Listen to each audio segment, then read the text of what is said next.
quedó muy en el corazón cuando lo escuchamos hace 3 años justamente. Hace 2 años, en noviembre. En noviembre. 2010.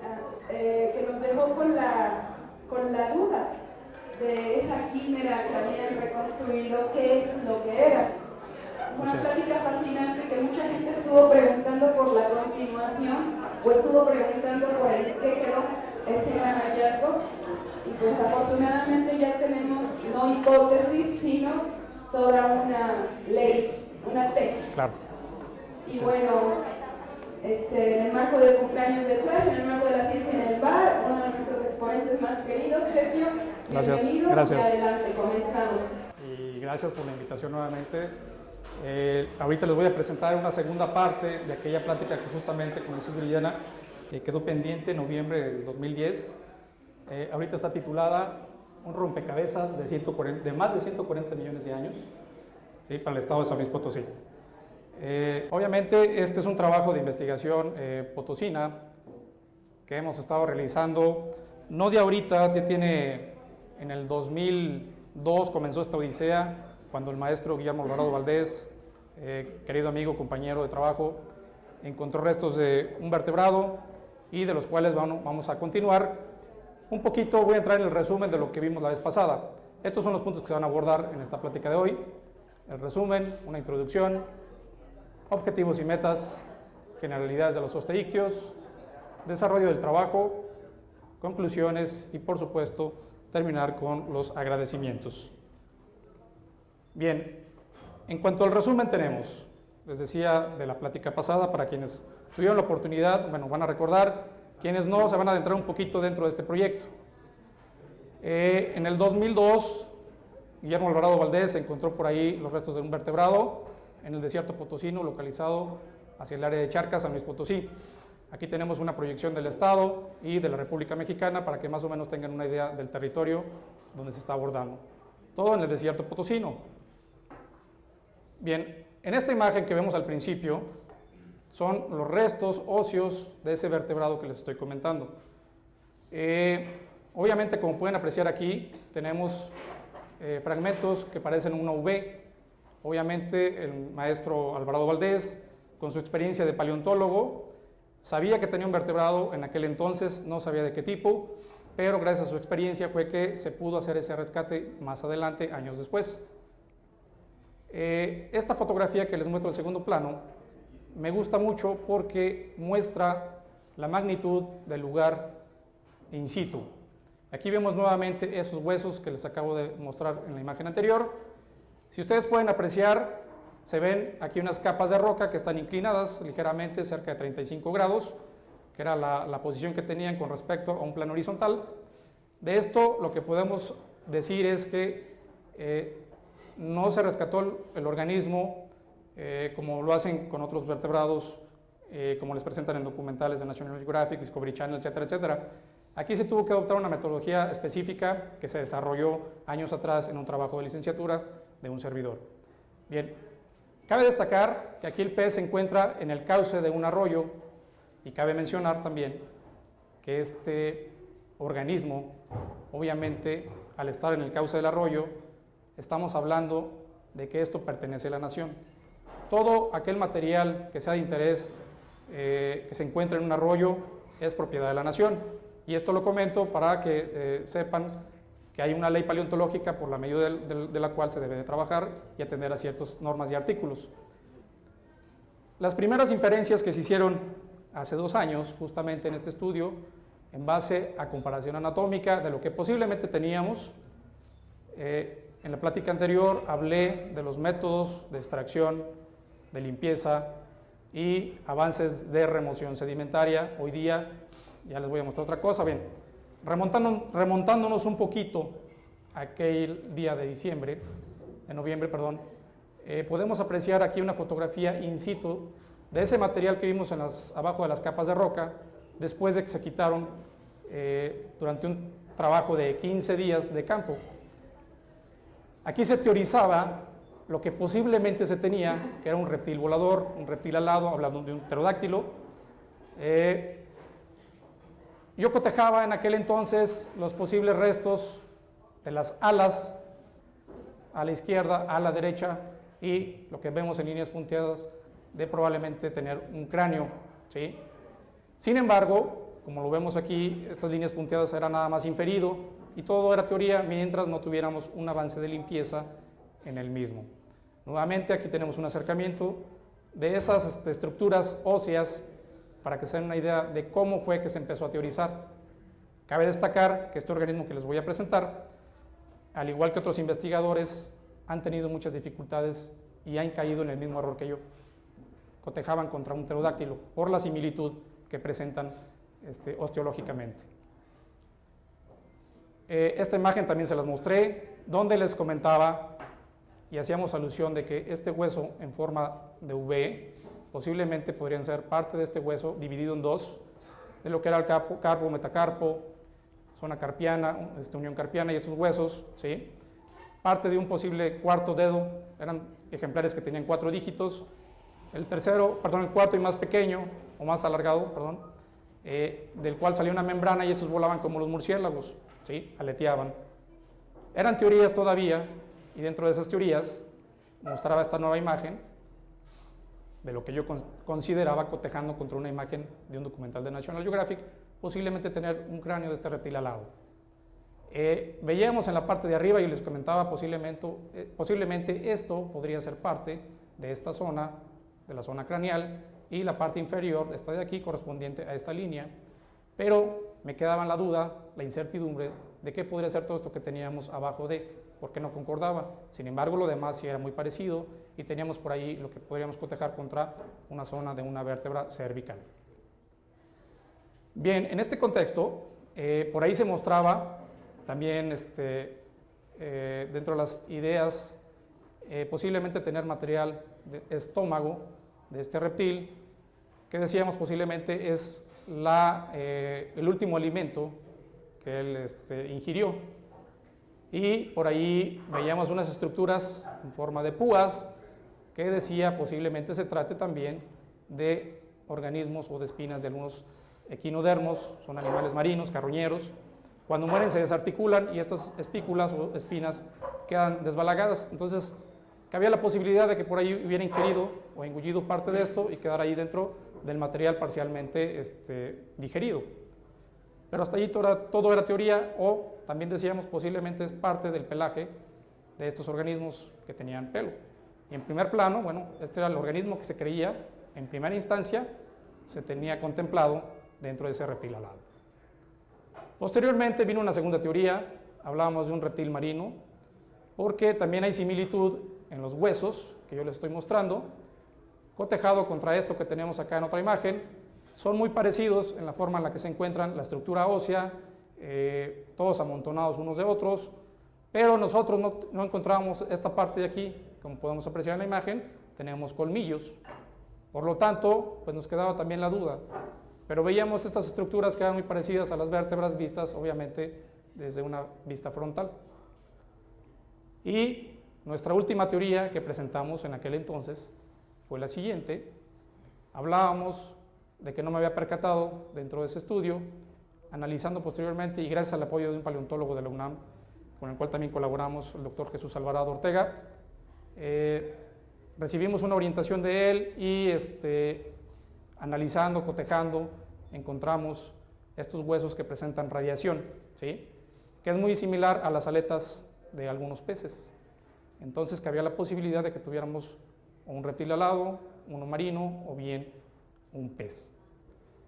Dentro de estas evidencias se mostraron estas otras que estaban en lo que consideraba la parte craneal, más evidencia de rayos parecidos a las aletas, ¿sí? Mostramos más imágenes, y esta otra que estaba abajo, que yo consideraba con el reptil alado, posiblemente zona referente a tendones que también llegan a fosilizar, pero luego al cotejar contra la imagen de un pez cretácico, estoy hablando de 70 millones de años, un Sagostomus, veíamos que esta aleta es muy parecida a la estructura que tenemos acá. Entonces, hasta aquel entonces era parte de lo que había mostrado. No sabíamos cuáles de los 3 ejemplares teníamos presente en nuestro ejemplar, en la roca. Sin embargo, bueno, pues gracias a ese avance y remoción sedimentaria hemos encontrado nuevas evidencias. Ahorita paso para allá. voy a remontarme un poquito a los antecedentes históricos, perdón, de Alfred Nicholson Letts. Este señor, un inglés reconocido dentro del ámbito paleontológico, fue muy importante en la década de los 1800 porque se considera el recolector de fósiles más importantes que ha habido en Inglaterra al menos. De hecho, él se tiene evidencia de que recolectó el reptil continental más importante descrito a nivel mundial. No tengo ahorita el dato para saber qué reptil es, pero sí sé que él fue esa persona. Este señor no era paleontólogo, este señor quería estudiar medicina, ¿sí?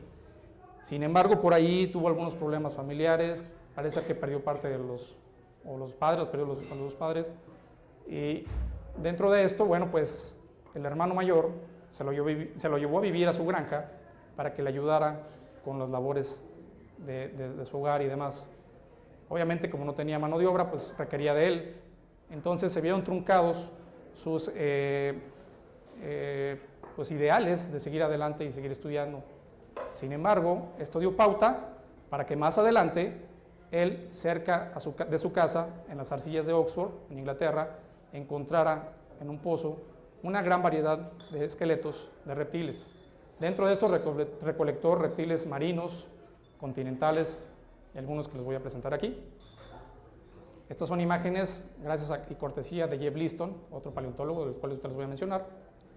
Es un plesiosaurio, un reptil marino con aletas alargadas, lobuladas, vemos el esqueleto y toda la parte vertebral con un cuello largo, cráneo pequeño. Eran carnívoros. Está el pliosaurio, que también encontró restos era muy parecido al anterior, pero este era de cuello corto. Encontró restos de otro reptil marino, que es un ictiosaurio. Para que se den una idea, un ictiosaurio es un organismo muy parecido hoy día a un delfín, ¿sí? En cuanto a la estructura o la morfología externa. Sin embargo, los delfines son mamíferos y son organismos actuales. Los ictiosaurios están extintos y eran reptiles. Cabe destacar, como lo vemos en la zona craneal, la fosa ocular se tiene registrado, al menos en los vertebrados, es el organismo que tiene el hueco más grande con respecto al cráneo, ¿sí? Encontró también cocodrilos terrestres y cocodrilos marinos. De estos vemos alguna leve diferencia en la zona craneal, que es más aplanada y alargada en los marinos que en los continentales, debido a que, bueno, pues tenían que tener cierta movilidad en base a la locomoción. El terrestre tenía unas extremidades más adaptadas para correr en tierra, el marino más aplanadas para poder nadar y deslizarse con mayor facilidad. Dentro de todos estos esqueletos que él encontró, dentro de toda esta gama, algo muy importante, encontró los restos de un pez, ¿sí? Cabe mencionar que este señor, Alfred Letts, vendía sus esqueletos al Museo de Historia Natural de Inglaterra. Les comento esto porque allá en otros países es posible vender los esqueletos. Aquí en México no se puede hacer, una ley paleontológica lo impide. Hacer eso aquí implica contrabandear con los fósiles, cosa que pocos saben de ello. Mientras se tenga un ejemplar en estudio científico y se lleve a cabo el estudio desde principio a fin, esta ley ampara una investigación, como es el caso de nosotros. Bien, entonces él encontró en una parte de 12 fragmentos que estuvo vendiendo en cajas, la mitad más o menos del ejemplar que vemos en primer plano, y en un segundo bloque, en una segunda compra, llega por ahí una cola de este ejemplar perteneciente al mismo, que obviamente, como iba etiquetada y llevaba todos los datos, sabían que se trataba del mismo ejemplar. Fue estudiado en 1895 por este otro señor, Arthur Smith Woodward, quien fue la primera persona que se vio con el problema de clasificar este esqueleto. Cuando lo clasifica, debido a la dificultad que presentaban los huesos, porque eran los primeros que se habían visto a nivel mundial, le dio el nombre de Lettsistis problematicus, ¿sí? Y fue un nombre compartido, Lettsistis, en honor a Alfred Nicholson Letts, y problemáticos por el problema que realmente le había implicado. Posteriormente, cuando registra estos nombres a nivel paleontológico de manera internacional, tiene la idea de cambiar el binomio como Lechia problemática. Sin embargo, por cuestiones de lingüística y posteriormente por reglas paleontológicas no le fue permitido cambiar ese nombre. Por lo tanto, predominó el nombre de Lecistis problematicus, que significa pez lets. Bien, posteriormente, hacia estos años, estoy hablando, viene un nuevo personaje, Jeffrey John Liston, que esta es hoy día la eminencia mundial que estudia estos organismos, es el experto a nivel mundial y de quien hemos tenido la fortuna de colaborar y estamos actualmente trabajando con él en este trabajo que les estoy presentando. Cabe destacar que proviene de una familia prominente de paleontólogos y dentro de sus linajes, pues les comento que él es descendiente directo de Charles Darwin. Lo sabemos por conversación personal. Bien, entonces, Jeff Liston vuelve a clasificar nuevamente estos esqueletos y entra en boga y en discusión todo el material y pues obviamente lo coteja y dice realmente es un pez, pero le da más datos a la clasificación. Bien, dentro de los objetivos y metas que vamos a trabajar aquí está saber la procedencia o autoctonía de nuestro organismo de estudio. Asimismo, definir o determinar los caracteres parsinomio informativos, con esto estoy hablando de caracteres genéticos que pueden distanciar a nuestro pez, que ahora sí ya les comento de un pez, que lo acerca o lo aleja de otros vertebrados y también vamos a ver sus condiciones de depósito. Identificar, obviamente, el vertebrado, si se trata de una especie conocida o si es una especie nueva. Efectuar un análisis sedimentológico petrográfico con láminas de roca para ver el contenido micropaleontológico como un modelo del ambiente de depósito, cómo murió, cómo fue depositado en base a los sedimentos.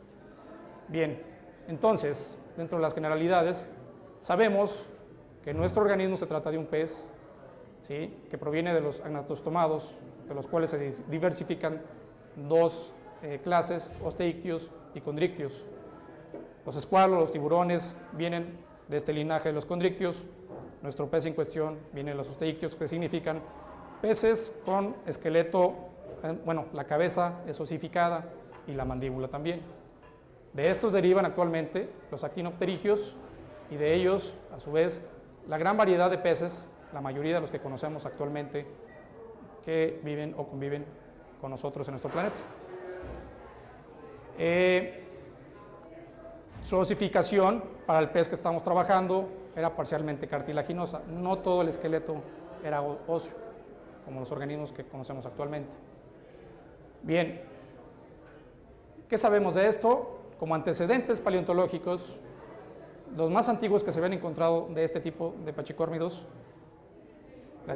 están por ahí como evidencias directas, restos osteológicos de este ejemplar, que es Bellesilictis multivertebratum, que pertenece al Cretácico tardío, más o menos 90 millones de años, el cual fue encontrado en la formación o en la roca, le llamamos nosotros los geólogos formación Agua Nueva, en la localidad de Nuevo León.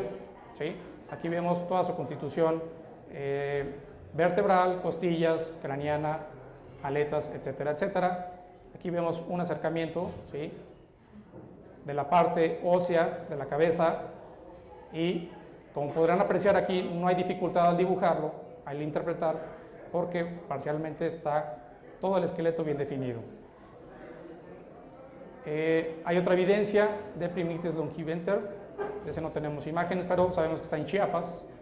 De este otro, una Mixtis spinosae, es un pez, vean aquí la escala, 5 centímetros, del Albiano, también es cretácico, 113 millones de años.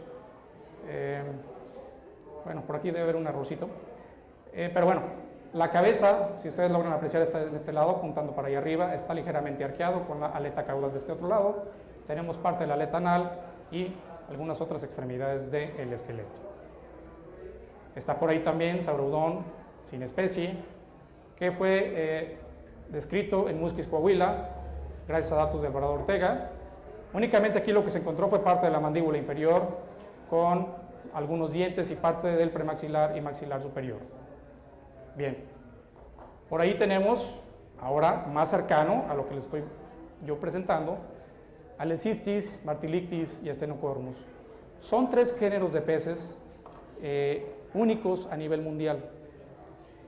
En la plática anterior yo les comentaba que posiblemente este pez tenía dimensiones colosales de aproximadamente 30 metros de largo, de envergadura. Sin embargo, ya platicando con Jeff Liston, en conversación personal obviamente, él me dice, no está estimado esa longitud. Aquí hubo un problema cuando la BBC de Londres hizo la reconstrucción, no me tomó en cuenta y por esa particularidad dieron ese dato, ¿sí? Pero ya bajo estimaciones directas, la medida más o menos estimada es de 15 metros. Se tiene contemplado 15 metros porque no está totalmente presente todo lo que es la columna vertebral y debido a que estos peces, esa parte no era ósea, está ausente, no se sabe exactamente la longitud total, ¿sí?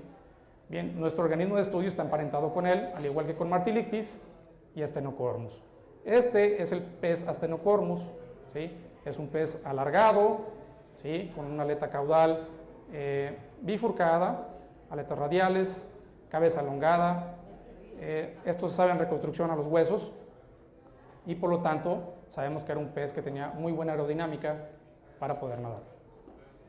¿Qué podemos decir de estos organismos? Bueno, a grandes rasgos, que tenían un cráneo dividido en 2 partes, una parte externa que se le conoce como dermatocráneo y una parte interna conocida como endocráneo. La parte endocranial, que eran huesos más masivos, más gruesos, estaba recubiertos por estos otros dérmicos, que eran una especie de plaquetas, ¿sí? De modo tal que, bueno, esto lo podemos apreciar en nuestro organismo. Pero antes de eso les muestro imagen de un pez actual, para que tengan idea de lo que les estoy mostrando. Estos peces, aquí les muestro una escama de tipo ganoidea, una escama de tendencia romboídrica. Este tipo de evidencia nosotros la encontramos en nuestro pez de estudio. Aquí les muestro una fotografía con un acercamiento de algunas escamas que se han ido recuperando y que se tienen presentes en la roca. Aquí vemos precisamente esta, cómo es muy parecida a esta otra. Con eso definimos, simplemente por las escamas, que teníamos a Stenocormus, previo a la venida de Jeff Liston, en base también a otro artificio de apomorfía. Cuando él viene y lo platicamos, quedó muy contento porque con aparentemente pocas evidencias, se fue reconstruyendo el género que hoy día les voy a mostrar. En la parte esquelética tenemos aletas radiales, bifurcadas y divididas, obviamente en esta parte de aquí. El hipural, que ahorita les voy a mostrar, eran radiales no lobuladas. Las lobuladas las podemos ver, por ejemplo, en los delfines o en los tiburones, ¿sí? Bien, esta es una imagen de parte de la aleta dorsal que nosotros hemos encontrado en nuestro organismo. Vean la separación de los radios o de los rayos de la aleta. Aquí les muestro parte de una aleta pectoral que tenemos en esta área de aquí, ¿sí? Aquí está la escala, son 5 centímetros para que tengan una idea de lo que les estoy mostrando. En la imagen anterior de las primeras teorías les mostraba esta parte, ¿sí? Aquí ya se muestra la aleta desarticulada pero completa. Y parte de la aleta caudal que se está limpiando. Aquí tenemos esas evidencias y el hipural que lo tenemos en esta área que aparentemente no se ve muy bien pero que está muy dura y en la roca se ve un bordito en alusión a esa parte diagnóstica de lo que es la cola. Bien, hablo de ciertas edades, pero para que tengan una idea en la escala del tiempo, les pongo esta gráfica que por ahí les proporcionamos a nuestros alumnos. La Tierra tiene aproximadamente, de acuerdo a lo que se ha calculado, 4.500 millones de años, ¿sí? Que están aquí. Nosotros estaríamos acá. 4.500 millones de años, y de acuerdo a lo que vemos en el pez, nosotros estamos ubicados acá en el Jurásico tardío, de 140 a 160 millones de años en esta parte. Para que tengan otra referencia, los dinosaurios la mayor parte vivió en el Cretácico, hace 70 millones de años a 90 millones de años por aquí en esta área, ¿sí? Nosotros, contra esta escala, no tenemos ni la 10ª parte de esta línea que está hasta acá arriba, ¿sí? El ser humano. No tenemos nada realmente en tiempos geológicos, ¿sí? Entonces, hablando de la edad del Jurásico tardío, esta es la constitución que tenía nuestro planeta Tierra. Empezaba a separarse lo que era el Pangea, un supercontinente, en Norteamérica, hacia la parte norte y hacia abajo, en Gondwana, en Sudamérica y África. Para la parte de arriba ya se había completamente separado Norteamérica de Europa, no así para Sudamérica de África. Pero en esa separación estaba el mar de Tetis, que era un mar epicontinental, no muy profundo, que hacia la parte de México se conoce como el océano mexicano, antiguo océano mexicano, ¿sí? Y de esto, bueno, pues se han encontrado evidencias de estos peces en estas áreas. Bien, haciendo un acercamiento de esa área de México, las líneas en negro nos indicarían el contorno real de lo que tenemos actualmente en nuestro país, ¿sí? Lo demás nos indica cómo estaba constituido en esta edad, ¿sí? ¿Y qué podemos apreciar? Bueno, pues las zonas someras de mar, es decir, no muy profundas, azul más clarito, mares profundos y zonas continentales. San Luis Potosí está por aquí. Nuestro pez por aquí fue encontrado. ¿Qué podemos decir? Que estaba aparentemente en aguas someras. Y eso lo vamos a ver más adelante. Bien, este pez, de acuerdo con las evidencias que tenemos, migró desde arriba, de la zona norte, y ya tenemos evidencias hacia abajo, obviamente, la nuestra que vamos a presentar aquí en México, en San Luis Potosí, la primera en estas latitudes. El desarrollo del trabajo es el siguiente en la parte de ecología y paleoecología. Nuestro organismo, sabemos que era un organismo nectónico, es decir, un libre nadador, que nadaba en mar abierto, ¿sí? Se alimentaba de plancton. ¿Cómo lo sabemos? Pues porque por ahí encontramos, dentro de las evidencias y cotejando contra los ejemplares que les decía que está emparentado, Lesictis, Martilictis y Stenocormus, estas evidencias que son unos huesos con los cuales estos peces filtran el plancton, ¿sí? Como lo vemos en esta otra imagen, filtran por medio de las agallas, toman parte del oxígeno, el alimento y lo demás lo desechan. Aquí tenemos más de esos 4 huesos de un solo lado, otros 4 del otro lado, por lo tanto eran 8 huesos. Y entre estos una serie de huesos más finos, que son estos, llamados branquiespinas. Estos huesos alargados son parte del arco branquial y en su conjunto se le conoce como una canasta branquial. Bien, en este contexto, me regreso un poquito acá a esta imagen que habíamos visto anteriormente, donde les mostraba lo que posiblemente era material de invertebrados. Ahora sabemos que se trata de las espinas de este vertebrado. En sí, todo lo que tenemos aquí es una primera parte del material recolectado. Son diferentes huesos, todos constitución craneana, ¿sí? En alusión a esas branquiespinas, ¿qué sabemos? Están desarticuladas y alrededor de todo lo que es el cráneo. Estos huesos más gruesos son los huesos endocraneales, esos que les comentaba más, que se encuentran en la parte céntrica del cráneo, y estos alargaditos, elongados, son los huesos dermatocraneales, que en algunos casos llegan a medir menos de 1 milímetro, de tal modo que ahí la limpieza es a detalle y con mucho cuidado para evitar perder esos rasgos morfológicos. Aquí tenemos un acercamiento de nuestras branquiespinas que encontramos. Vemos parte de la punta de una de estas, de lo que es el canal, y el costado lateral donde hay una especie de púas, que son estas, y con esta especie de agujas filtraban el plancton. Aquí en contraparte tenemos la base de estas branquiespinas apuntando en sentido contrario. Ahí está la escala para que tengan una idea de la magnitud de estos elementos. Más imágenes, aquí podemos apreciar esa base con esas espinas o púas que tienen una cierta particularidad, una más grande, una pequeña, están intercaladas. Estos pequeños rasgos que les estoy mostrando Cuando contactamos a Jeff Liston, le enviamos 2 fotografías. Cuando él recibe el primer correo y nos lo contacta el paleontólogo de México, Alvarado Ortega, le hace el comentario de que tenemos un pez parecido a lo que él trabaja, pues como que le quedó la idea muy vaga, pero cuando le enviamos estas fotografías, que son rasgos particulares, al tercer día nos habló, bueno, nos mandó un correo, y a los 2 meses ya lo teníamos aquí en San Luis Potosí. ¿Sí? Eso fue hace un año, justamente por ahí pues justamente en este mes, febrero, y en estas fechas, en estos días. Él quedó de regresar para el año pasado, por ahí de diciembre, sin embargo se quedó sin fondos porque siempre está viajando, está buscando más evidencias a nivel mundial. Aquí lo que les comento, esta es una noticia que van a saber, se quedó sin fondos, pero él quiere regresar, simple y sencillamente sigue colaborando con nosotros, pero va a regresar en cuanto les sea aprobado un proyecto que está emitiendo con National Geographic a nivel mundial. Y en este proyecto se va a incluir nuestro pez en estudio. Una vez que él consiga los fondos, se vendrá para acá nuevamente para seguir con nuestro trabajo.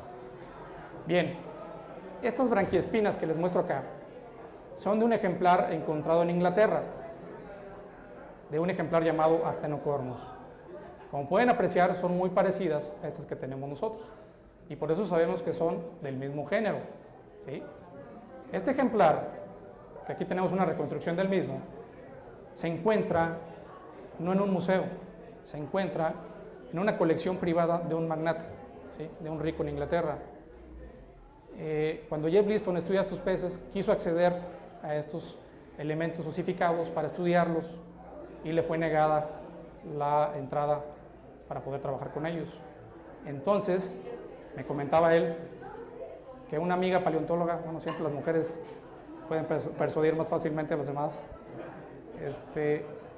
ella también paleontóloga, habló con el señor y le permitió tomar fotografías. Y Jeff Liston trabajó con fotografías, no directamente con el pez. ¿Sí? Esa es la única evidencia que se tiene de esto conocido pues, con estas imágenes. Y aquí les muestro otras branquiespinas, la base, el canal, ¿sí? De este otro ejemplar, que es Leucistis problematicus. ¿Sí? Esta es la reconstrucción más afín, de acuerdo a lo que me decía Jeff Liston, es la más real. Martilictis, que era el otro pez que yo les comentaba, aquí, creo yo, no estoy seguro, pero parece que sí es. Estas son branquiespinas de ese ejemplar. Aquí son en una imagen microscópica de barrido, vemos esas especies de púas, todas dentro de una canasta branquial, todas apiladas, todas en detalle.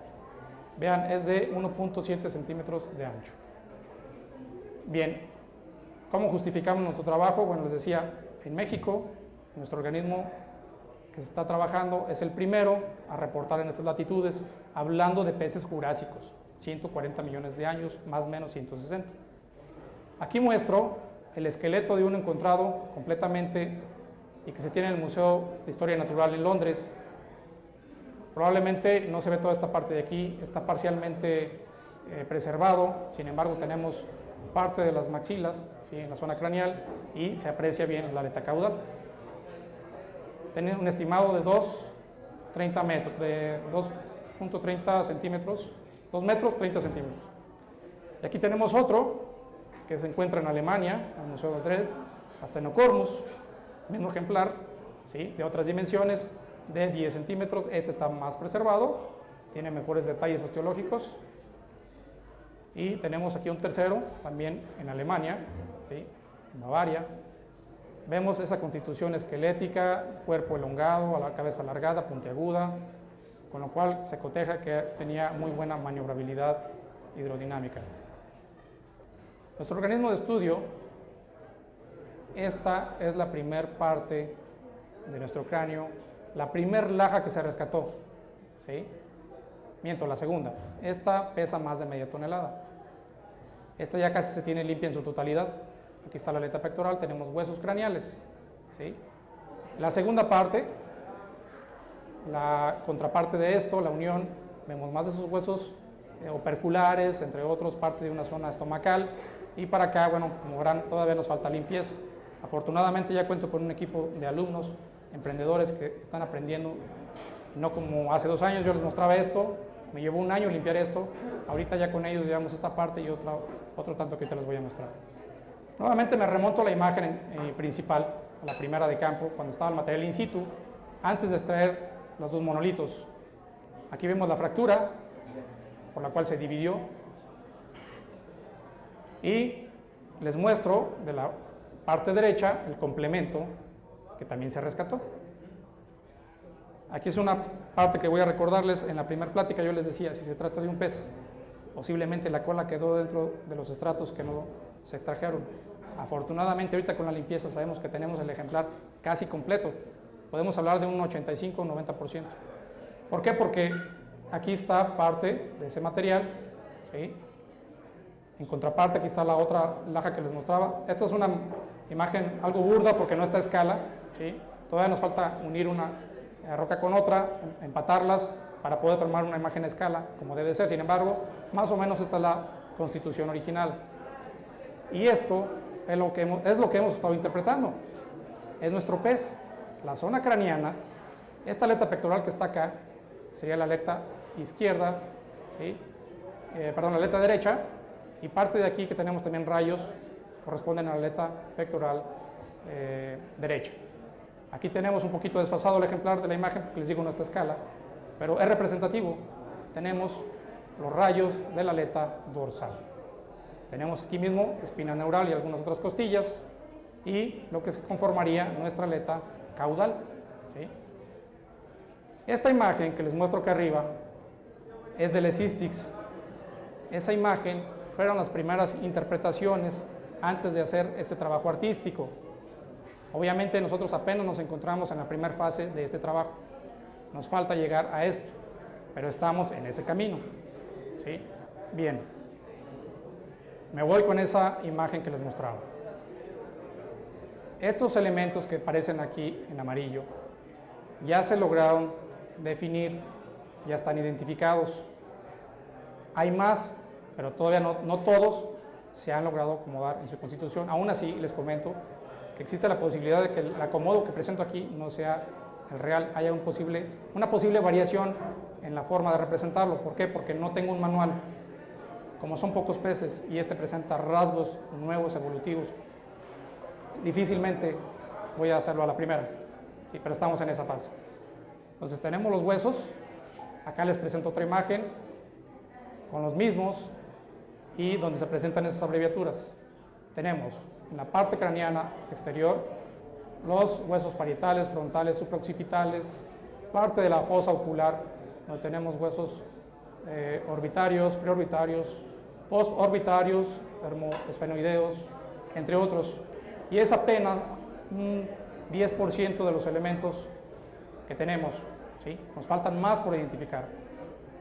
Bien, entonces damos paso a los rasgos sinapomórficos. ¿Qué es esto? Los rasgos sinapomórficos son rasgos genéticos evolutivos muy antiguos que se tienen en estos peces primitivos. Y de estos vemos que tenemos por ahí varios caracteres. Les voy a presentar 15. En este hablo de una sínfisis maxilar inferior. ¿Qué es eso? Bueno, antes de adentrarme, voy a pasar a esta figura donde se muestra una matriz con diferentes caracteres y se muestran 3 ejemplares, 13 peces, junto con un 14avo, que es nuestro organismo que está analizando. En esta matriz, Lambert en 1992 fue propuesta, posteriormente Jeff Liston le agrega caracteres y de tener 15 de rasgos que acercan a uno con otro pez, la amplía a 35 caracteres. Con esta, bueno, vamos a trabajar. Tenemos el carácter 1 y si vemos tenemos por ahí ceros y ceros encerrados en los ejemplares de género Stenocormus, Martilictis y nuestro organismo de estudio, que quiere decir que comparten ese rasgo. Y un carácter 7, ¿qué es eso? Aquí vamos a ver ese carácter. Carácter 1 y 0 nos habla de la maxilar inferior de la sínfisis que encontramos nosotros en nuestro hueso maxilar. nosotros la tenemos presente, pero es muy corta, ¿sí? Rasgo que comparte con los peces que les comentaba anteriormente. Tenemos posteriormente un carácter 2-2, que habla de una dentición en un rostro dormitoideo. ¿Qué es esto? Hablamos de un hueso nasal, constituyente de la nariz, que se encontró en nuestro ejemplar. Acá lo tenemos arriba de lo que es el hueso dentario, huesos muy delgados, ¿sí? Hacemos un acercamiento, y aquí los vemos. Este carácter 2-2 lo comparte Martilictis, Asthenocormus y nuestro organismo que se está investigando. Este carácter también se omite con el número 7 para Lecistis, y eso lo corroboramos en nuestra matriz que tenemos acá definido. ¿Sí? Carácter 2-2, me voy a ir un poquito más rápido para que se les haga más dinámico esto. Carácter 3 y 7, ¿qué es eso? Habla de una dentición en el premaxilar. El premaxilar es este hueso que tenemos aquí. Esta es una imagen cotejada de otro pez, la contraparte de la imagen que les mostraba. Tiene un ángulo y está dentado, ¿sí? En nuestro ejemplar de estudio se omite este carácter porque nosotros no presenta nuestro organismo este hueso, ¿sí? Está ausente, por lo tanto se omite, al igual que en el género de Lecistis martilictis. Asthenocormus sí presenta este hueso, pero no tiene dientes, por lo tanto su carácter está ausente. Carácter 4 y 7 habla del ángulo del premaxilar. Este hueso, como vemos aquí, tiene un ángulo. Obviamente, como ninguno de los que están acá abajo tiene ese hueso, pues también se omite ese carácter. Carácter 5 y 2 habla de la ausencia de molariformes en el hueso dentario. ¿Qué es eso? Este es nuestro hueso dentario. Hagan de cuenta que nosotros lo estamos viendo de arriba hacia abajo. Es una vista en planta. Es este hueso visto de arriba hacia abajo. Carácter 6 y 2 habla que se refiere a las filas de la dentadura del mismo. Nosotros, como podemos apreciar en la imagen, no tenemos ninguna hilera dentada, ¿sí? Por lo tanto, para nuestro organismo de estudio y los otros 4 anteriores, este carácter está ausente y por eso se denomina carácter 5 y 2 y carácter 6 y 2. Nos vamos a esos caracteres, aquí los vemos en la matriz, quienes lo comparten como caracteres omitidos y caracteres en conjunto. Nos vamos a ir al carácter 7, que nos habla de la presencia de dientes aguja en las branquiespinas. Les mostraba sus huesos muy finos. Nuestro pez en sí no tiene esos molariformes, ni Martilictis, solamente Asthenocormus y Lecistis. Sin embargo, sí tenemos presente estas púas y estos de acá, que realmente no está definido para los peces grandes si lo presentan o no. Entonces, este carácter, de acuerdo con Jeff Liston y otros investigadores, está pendiente y posiblemente se anule de la matriz, porque únicamente son rasgos que se presentan en peces pequeños o bien a veces en los peces grandes. Bien, nuestro carácter 8 y 0 habla de un patrón craneal en la parte posterior del techo. ¿A qué se refiere esto? Teníamos los huesos que les mostraba acá arriba, dérmicos. Nuestro pez lo tiene justamente ubicado arriba de la zona ocular. Y aquí habla de que este esté retraído hacia esta área. Por lo tanto, nosotros nos ubicamos en el carácter 0, ¿sí? Compartido con Martilictis y Asthenocormus. En esta imagen vemos el parietal dividido del frontal por una línea de sutura muy delgada con un hueso supraoccipital, y aquí vemos que estos huesos tienen una radiación muy fina, característica que únicamente presentan los peces, ¿sí? Carácter 9-0 es la ubicación de la aleta dorsal anal. En nuestro organismo de estudio nosotros la tenemos ubicada en la parte frontal de lo que sería la aleta anal. No la tenemos presente, pero estamos intuyendo que sí se encontraba porque nos falta esta parte. Sin embargo, por los demás caracteres sí proteja contra lo que tenemos en otros ejemplares. Aquí vemos un acercamiento de esta aleta. Vemos la aleta dorsal con constitución de la espina neural. Tenemos costillas epipleurales, costillas neurales y costillas pleurales. Bien, carácter 17 habla de la presencia o ausencia de la aleta pélvica. En nuestro organismo no están presentes, no se ha encontrado ese hueso. Por lo tanto, omitimos ese carácter y nosotros nos encontramos aquí, carácter 10 y 7. Vamos a verlo acá en nuestra matriz. Carácter 17, que lo comparte únicamente nuestro organismo de estudio con Asthenocormus. De los anteriores, 8 y 9, se comparten con 3 y se omiten con Lecistis. Nos vamos al carácter 11 y 2. ¿Qué nos habla del carácter 11 y 2? Nos habla de la forma de la placa pélvica, ¿sí? Habla de un carácter 0 cuando es simple y delgada, o grande redondeada y alargada, o bien ausente, ¿sí? En nuestro caso está ausente porque no tenemos esa placa. En el carácter 12 y 0, la forma de la aleta anal. Nosotros, les digo, en base a las características que hemos encontrado, creemos que es de esa forma. Carácter 13 y 1 ya nos habla de la segmentación de esta aleta caudal. Y aquí que podemos apreciar en base a lo que tenemos en avance, que nuestro carácter se comparte con Asthenocormus, con Lecistis y Martilictis. Si hacemos un acercamiento, bueno, les muestro una imagen aquí de una reconstrucción de la aleta caudal de Lecistis que se encuentra en el Museo Natural de Historia en Inglaterra, el cual fue encontrado por Alfred Nicholson Less. Aquí se hace una reconstrucción de esta área y de esta otra en base a los rayos. Sin embargo, en estos peces se infería estos pequeños rayos que divergían y que se segmentaban o bifurcaban. Eran solamente inferencias y nosotros tenemos la evidencia real de que sí está presente en este tipo de peces. Por aquí una de mis alumnas que ya hizo esta limpieza, le enviamos la fotografía a Jeff Liston. Quedó maravillado porque esto es un carácter único que no se había encontrado a nivel mundial, ¿sí? Esa divergencia en estas aletas, vean, aquí tenemos los milímetros contra lo que tenemos cotejado acá. Y estos pequeños rayos iban aquí, encajaban en esta área. Bien, carácter 14 y 0, donde nos habla de doble hilera de las supraneurales, de las costillas. Nosotros vemos que nuestras costillas son simples, es decir, van de una en una, pero están segmentadas en la base, están bifurcadas. Por lo tanto, nosotros nos encontramos en el carácter 0.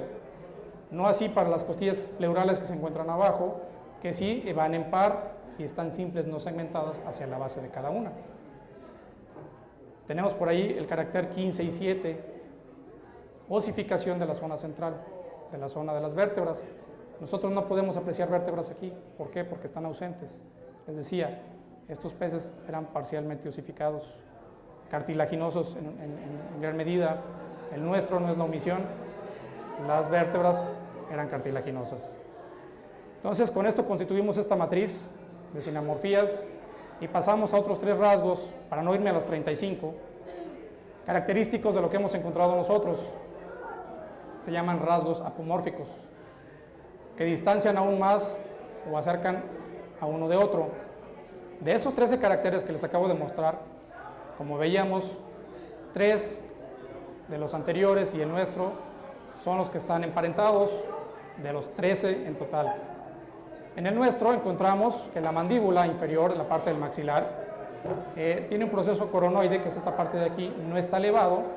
Vemos un borde muy pequeño, sin embargo, aunque podríamos decir que está alto o elevado, no es así porque aquí tiene una ligera deformación y lo sabemos porque hemos encontrado la contraparte que no está tan deformada y esa deformación se debe a pequeños rasgos de compresión de la roca por esfuerzos, nosotros le llamamos tectónicos. Bien, otro rasgo que también se comparte entre Asthenocormus, Martilictis y Lecistis es que presentan algunos de ellos segmentación en los rayos de las aletas. Esta es parte de la aleta pectoral. Aquí vemos unas pequeñas líneas muy finitas, de las cuales podría decir, eso me representa una segmentación en los rayos. Sin embargo, acercándonos más, vemos que no es más que simple fracturas o microfracturas. Aquí vemos una fractura más grande, que es lo que da la apariencia de que están segmentadas. Sin embargo, podemos apreciar, son rayos de la aleta alargados, elongados, solos, bien definidos, pero están aquí desarticulados, ¿sí? Los 3 ejemplares de arriba presentan entre 37 y 40 radios. entre 21 y 26 radios y el organismo de estudio. Ahorita hemos contabilizado 37, pero no se descarta llegar a los 40 porque por ahí todavía nos falta seguir limpiando un poquito en esta parte. Es un carácter nuevo y único que hay que agregar a esa matriz con este organismo. El guiomandibular es un hueso que le daba movilidad a la parte de la mandíbula, ¿sí? Este hueso es la diferencia más notable que nos acerca o nos aleja. Entre lesistis y martilictis, este hueso se presenta abultado y elevado, como el que presentamos aquí para nuestro organismo. Sin embargo, el nuestro es un poquito menos prominente, pero aún así podemos decir que la base de ese hueso es robusta y al igual que la parte de arriba, ¿sí? Que es un poco angosta, ¿sí? Caracteres únicos encontrados. Entonces, ¿a qué llegamos con todo esto? Esto, hablando en la filogenia de nuestros peces, tenemos los 13, estos son los más acercados entre ellos de manera evolutiva. Y aquí habría que agregar una nueva línea de Asthenocormus con nuestro pez de estudio. Se llaman árboles parsimoniosos, ¿sí? Bajo consenso estricto en congresos internacionales. Entonces, con todo eso, presentamos una sistemática paleontológica y decimos que nuestro organismo pertenece al reino eucariota porque diverge de células eucarias, es del reino animal obviamente, del filum Chordata porque presenta notocordio, ¿sí? En la columna vertebral. Asimismo, pues tiene vértebras, por lo mismo lo ubicamos en el subfilum vertebrata. Pertenece a la clase Osteictia, peces osificados de la división Alecostomi. Nos habla de zonas craneales osificadas, al menos en esta estructura. La parte actinopterigia, hablamos de radios en las aletas no lobuladas. En la infraclase Teleostia, hablamos que también tiene escamas ganoideas, esas que les presentaba de forma semirrómbica o de tendencia rómbica. El superorden es Acantopterigia, porque los rayos se bifurcan, son puntiagudos, pero no están segmentados. En el orden entramos en los pachicofórmidos, que son donde se toman en cuenta los caracteres de los rayos de las aletas, divididos en forma de Y. Sin embargo, para clasificarlos como familia Pachicormidae, sabemos que es pez perteneciente a los grandes peces. Nuestro pez de estudio, de la cabeza a la cola, tenemos estimado tiene una longitud de 3.5 metros. No tenemos la parte de la columna, pero sí tenemos en posición la aleta caudal con la parte de la punta de la cabeza. Entonces podemos medir eso más la variante que hay en el movimiento y la elongación que tuvieron con la poca deformación, y tenemos ese estimado aumentándole la parte voluminosa de la carne, las escamas y demás. En campo se hizo un trabajo de muestreo bajo cierto o previo análisis, y con esto se obtuvo una columna estratigráfica que nosotros sí le llamamos los geólogos, de la cual se estudiaron los niveles, principalmente el del fósil, arriba y abajo. Arriba donde lo que queríamos buscar era qué fauna o microfauna estaba presente para corroborar el ambiente en el cual se encontraba presente. Les voy a mostrar 3 caracteres para irme con todos, los más representativos. Un carácter arriba de nuestro fósil en el nivel 6. Tenemos microfauna paleontológica. Esto que ven aquí es el plancton visto en una lámina de rock analizado a microscopio. Vemos globigerínidos, tenemos por ahí restos de algunos bivalvos que son invertebrados fósiles, y esto al catalogarlo bajo una matriz también de clasificación contra un señor que se llama Flugel y Wilson en 1972 y 75 clasifican rocas carbonatadas y nos ubican en un ambiente de depósito de zonas de cuenca profunda y zonas de plataforma abierta. Ahora, aquí que les mostramos este nivel, nuevamente, contra el ambiente de depósito. En este modelo podemos apreciar la zona 1, 2 y 3. Nos encontramos en este tipo de facie, ¿sí? O microfacies que nos ubican en una cuenca de mar profundo, con base a la micropaleontología y zona de talud a plataforma abierta. Me regreso a otra imagen de un nivel abajo. ¿Sí? Aquí tenemos una muestra en el nivel 3 arriba del fósil, más material que nos ubica en las mismas facies o en las mismas zonas. Me voy por acá a otros niveles, por ejemplo, encontramos un nivel inferior, 2 abajo del fósil, más fauna, y aquí les muestro algo bien importante. Esto es el colmillo o el molar de un pez. Vean el tamaño, es de 1 milímetro lo que tenemos aquí en la escala. Se aprecia la raíz de ese pez, ¿sí? La base, y aquí vemos la parte de la punta, ligeramente una zona aserrada, ¿sí? Bien, ahora me regreso, voy a brincar toda esta parte. En términos generales casi es lo que tenemos en todas las láminas. En base a los resultados sabemos que nuestro organismo, que es el Jurásico tardío, hablando del material donde se depositó, aquí en esta zona de cuenca, sobre material de plataforma y de talud, encontramos sedimentos con una mezcla de material que andaba acá, caía de plataforma o constituido por algunos microorganismos calcáreos, ¿sí? Y aquí lo vemos porque encontramos estructuras de rizadura que en un principio, cuando yo les mostraba los primeros avances de esta investigación, decía, si se trata de un reptil alado, ¿cómo explicamos su origen? Ah, bueno, pues es que llegó, migró, voló, vino a alimentarse en esta zona costera, que posiblemente bajó el nivel del mar, quedó atrapado en aguas fangosas y ahí quedó muerto. Y eso explicaba estas estructuras que son formadas por el oleaje en esta zona de costa.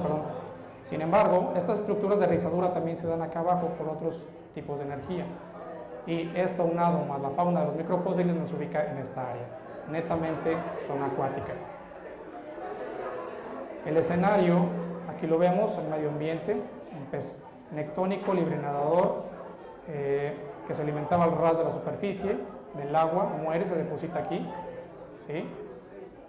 La estratificación, las capas pues son paralelas casi una de la otra, intercaladas, materiales calcáreos con algunas arcillas. En la biota encontramos abajo, en el primer nivel abajo del fósil, estas estructuras que nos hablan de organismos reptores, es decir, cuando el pez o los organismos caían al fondo, obviamente alguien tiene que hacer la función de carroñero, lo hacían algunos gusanos y otros organismos. Entonces con esto lo que estamos mostrando son esa bioturbación al comerse los huesos. Afortunadamente no llegaron y no alcanzaron a digerir este otro, que es el que estamos estudiando. Tenemos los organismos que les acabo de mostrar, planctónicos y bentónicos, de profundidades altas, algunos de profundidades bajas. Tenemos organismos invertebrados, como este que vemos aquí, una concha de un braquiópodo. En sí es esto, solo que en un corte transversal vemos parte de la valva superior, que es mayor a la valva inferior, ¿sí? Esta que tenemos acá, en sí es una constitución muy parecida a esta. Muchos de estos los vemos en la zona de la playa, ¿sí? Vemos los caparazones. Y tenemos por ahí también algunos bivalvos que son muy parecidos, pero a diferencia de los anteriores, en estos la simetría de las valvas es casi igual. Además, encontramos estos tipos de amonites ornamentados que nos hablan de una zona no muy profunda, pero encontramos algunos belemnites que son parecidos a estos, que nos ubican en esta zona de cuenca con talud y plataforma. Estos organismos, para que tengan una idea, que se llaman amonites, son los antecesores de lo que hoy conocemos como los pulpos y los calamares. Ellos son los primeros organismos de este género.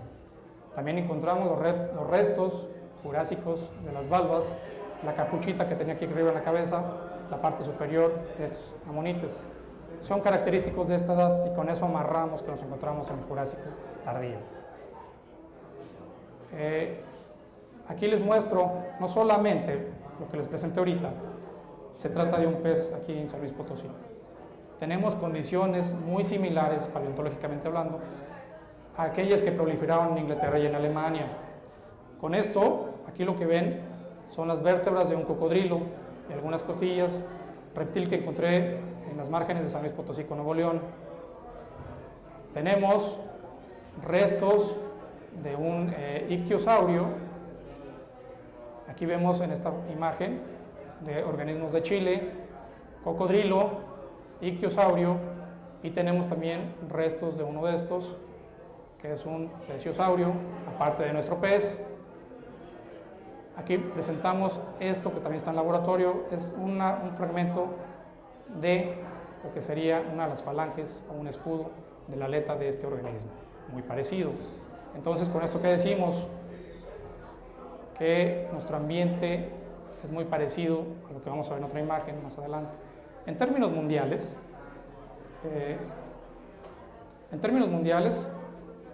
Asthenocormus lo tenemos en México, en Europa, y los otros tres en estas divergencias, ¿sí? Entonces, sabemos que nuestro organismo murió por causas naturales, no tiene evidencias de depredación. Estos peces no disponían de dentadura. El análisis microfacial nos ubica en cuenca y plataforma. Está emparentado con 13, bueno, más que nada con Asthenocormus. Su clasificación taxonómica lo ubica en una nueva especie y ya estamos en darle y definir una nueva subespecie, ¿sí? Se encuentra resguardado en laboratorio y de aquí van a salir varios artículos.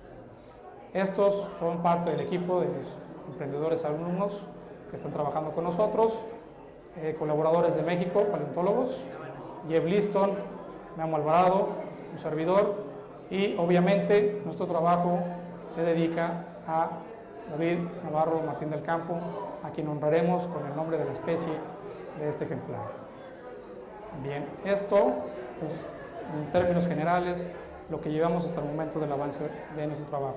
La parte artística todavía falta, estamos en la parte de la reconstrucción. Entonces, pues, si tienen por ahí alguna pregunta o algo que yo les pueda discernir.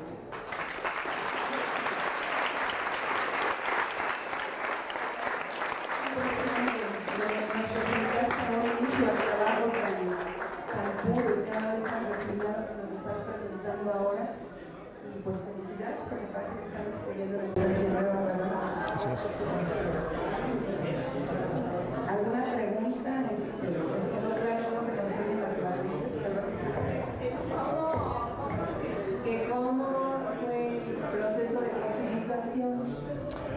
El organismo muere, cae en el fondo oceánico y es reemplazado de manera iónica o atómica.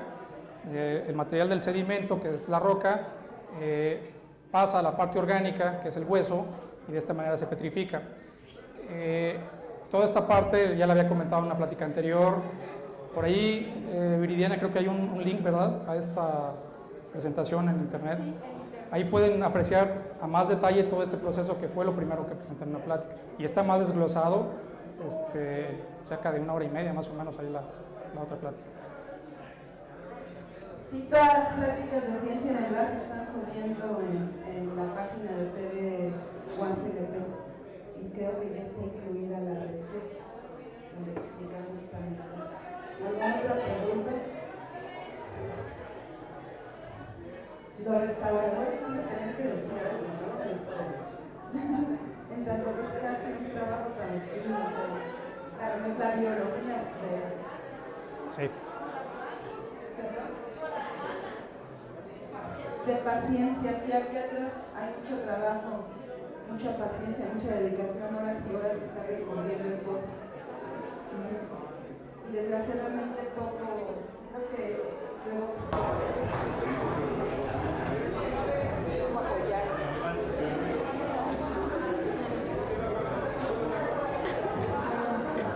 Buenas noches. Primero que nada, muchas felicidades. Gracias. Un buen trabajo de investigación, mucha paciencia y pues, bueno, mucho tiempo, ¿verdad? Si mal no recuerdo, hace unos años comentaron que era importante, bueno, todavía no sabía si de lo que se trataba, pero depende de lo que se tratara, creo que el hallazgo iba a ser mayor, creo que si era en pez, más que nada porque creo que se han encontrado menos a nivel mundial y si era pterodáctilo, pues Sí. era importante, pero no tanto como si fuera el pez.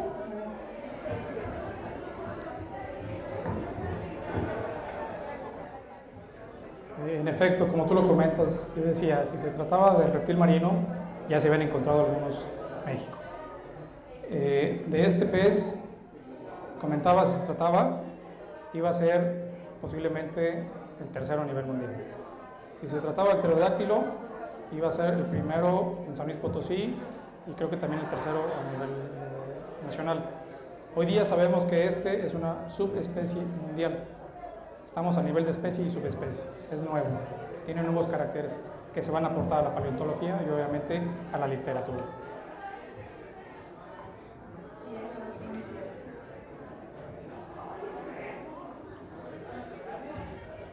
No sé si llegamos un poco tarde, pero ¿en qué región San Luis Potosí?